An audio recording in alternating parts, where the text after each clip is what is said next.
It's always a question, should we prevent infectious diseases or not? In a survey that I did with a couple of colleagues from Federation University some years ago, which was published in Homeopathic Links in 2015-2016 series of articles, it showed that about 10% of homeopaths surveyed from around the world didn't believe that we should prevent infectious diseases.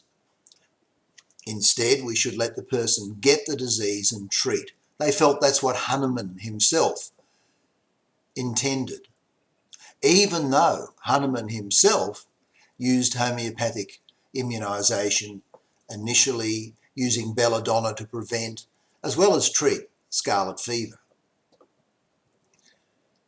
My view is this: there are some diseases which in healthy people are relatively very mild. Measles, mumps, rubella, chickenpox are examples. In Australia, everyone of my generation, we got those diseases. We stayed away from school for a week or two. We were looked after by mum at home and the diseases passed. And most of us would have had lifelong immunity as a result, and certainly no long-lasting problems.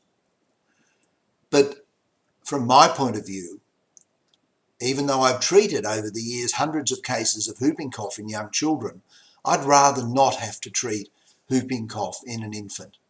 And I certainly have no wish to have to treat meningococcal meningitis. The person needs to be in an ambulance on the way to hospital as soon as possible. So I believe there certainly are some diseases where prevention is much more sensible than treatment. So then we must ask the question, if this is the case, what's the best way to do it? Once again, from that survey, about 10% of practitioners said they believe constitutional prevention was the best way of doing it. But to be quite honest with you, I've seen very, very healthy people get simple infectious diseases. If we wish to maximise the level of prevention against a particular or targeted infectious disease, then using a disease-specific method of prevention is much preferred. To my best knowledge, there are two main types of disease-specific prevention available: vaccination and homeoprophylaxis, or homeopathic immunisation. I am not anti-vaccination. I have patients who vaccinate, they have my full support. But I do believe that parents deserve honest information about both options.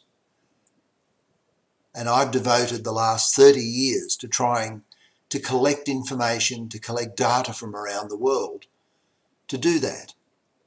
And the book that we're looking at is the culmination of 30 years research. I hope you find it valuable in your dealings with patients, or if you are a parent, in your journey of exploration. Thank you.